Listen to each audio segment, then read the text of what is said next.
Hello, welcome to the first video on this channel, and today we are going to be ranking my top 10 UK roller coasters. Now, a few things I need to mention before we begin the countdown. The first and probably most obvious thing I should state, this is all my personal opinion. I do not think there is anyone on earth who would have the same top 10. The second thing, none of the footage of the rides are mine. Links will be attached in the description and you will see credit in the top left hand corner as well. Without further ado,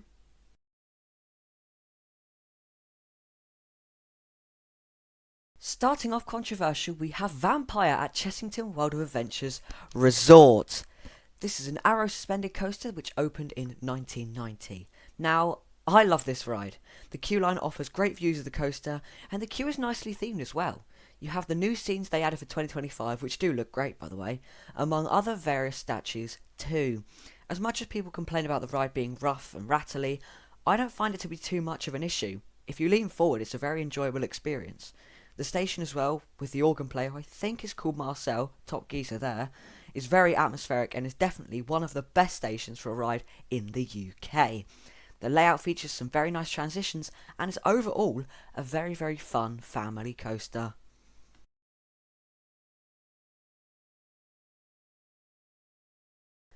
Here we are, yet another controversial opinion. Saw the ride at number 9. This is a Gerstlauer Eurofighter that opened at the park in 2009. This ride, in my opinion, is one of, if not, the best themed ride at Thorpe Park. I find the queue line to be great with the saw traps in it. By the way, the traps in the queue are the actual movie props, and I think that's very nice. The queue itself is pretty good. The indoor portion of the ride is very good, but I will not spoil it. If you have ridden it, you'll know what I mean. The airtime on this ride is amazing. Some of the drops are so breathtaking, especially the signature beyond vertical drop. Again, like Vampire, people often hate this ride due to its roughness.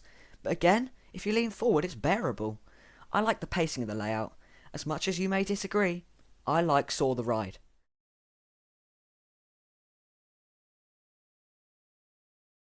Rita at Alton Towers is, in my opinion, better than Saw. This is an intimate accelerator that opened at the park in 2005. Many people call this the reason Ugland got removed. Even now, I don't think it fits with the Dark Forest. However, the layout is really good. Due to how low to the ground Rita's layout is, you have a really good sense of speed, arguably better than Stealth's. I think that the launch is great as well when it works, and the turns are very snappy. As much as it doesn't fit in with the current theme of the area, it's still a great ride. If it had different trains and different theming, it would work so well. And if it had that, I think a lot more enthusiasts would stop the hate. But I still think that Rita is a great ride either way. Okay, so like I know you're expecting the Swarm and Stealth to be on here, but please, I have personal issues with them.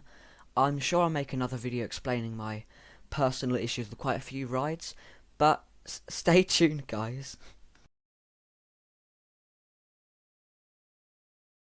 At number 7 we have Colossus at Thorpe Park. Just like every ride I have currently stated, this is often criticised in the enthusiast community.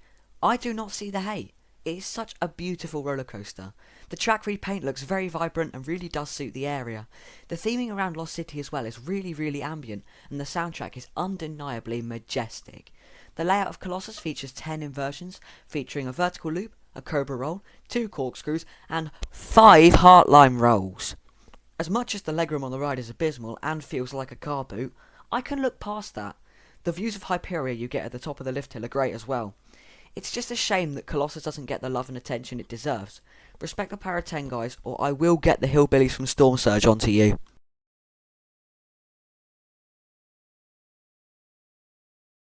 Who in their right mind would design a roller coaster that resembles a burnt spaghetti carbonara?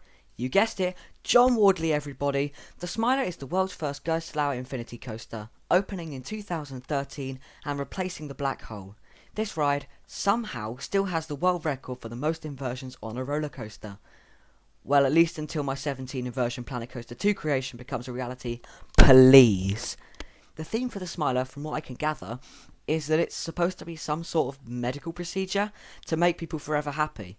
At least until you have to wait in the queue for a disgustingly long amount of time, only for your seat to look like someone took a bite out of the padding. Jokes aside, the layout also features 2 incredibly good airtime hills and a vertical lift hill. This ride always makes me think that the clearance envelope was an option for this ride, as the near misses are immense. Overall, the Smiler is the best example of how a roller coaster shall leave you spinning.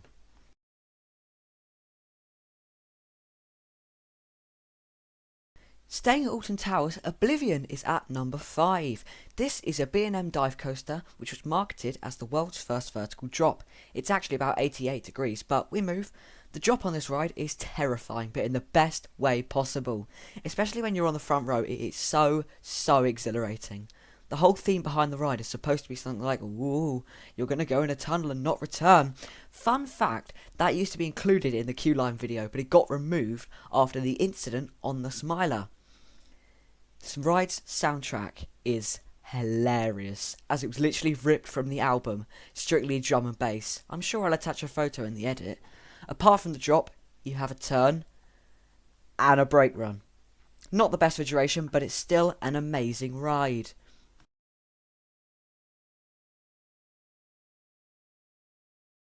Back to Thorpe Park, we have Nemesis Inferno. As much as this is the inferior of the two Nemesis... Nemesis? I need to Google this. There we go. How on earth do you pronounce that? It is inferior in comparison to the other Nemesis, but that doesn't give you a God-given right to just hate it, okay? The layout features 4 inversions, and the intensity of the ride is amazing. The theme around the volcano is very nice, especially when the mist is working. It is luscious in that tunnel when the mist is on. This roller coaster often reminds me of cheese. The longer it's there, the more powerful it gets. I first rode Nemesis Inferno in 2022, and since then even I've noticed how much more intense it's been. It's either that or my tolerance for roller coasters is already falling, which I really hope it isn't.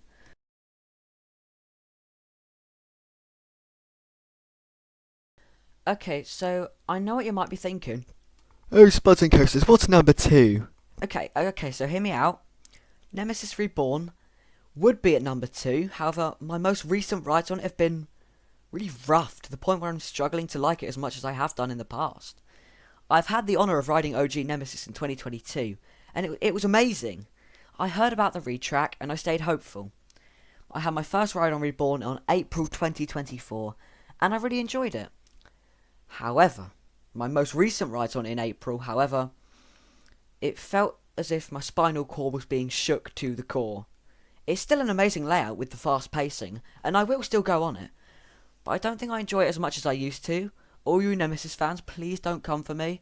I still like it, just I think I prefer...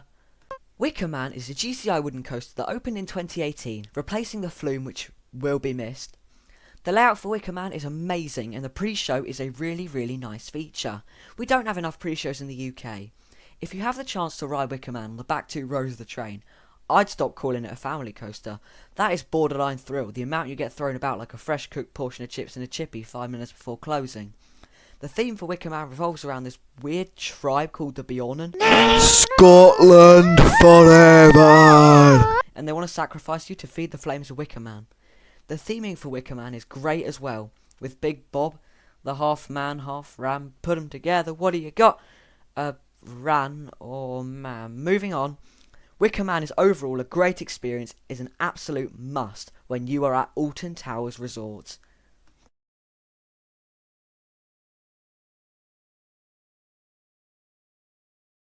So yes, at number 1 we do have HYPERIA at the Thorpe Park Resort.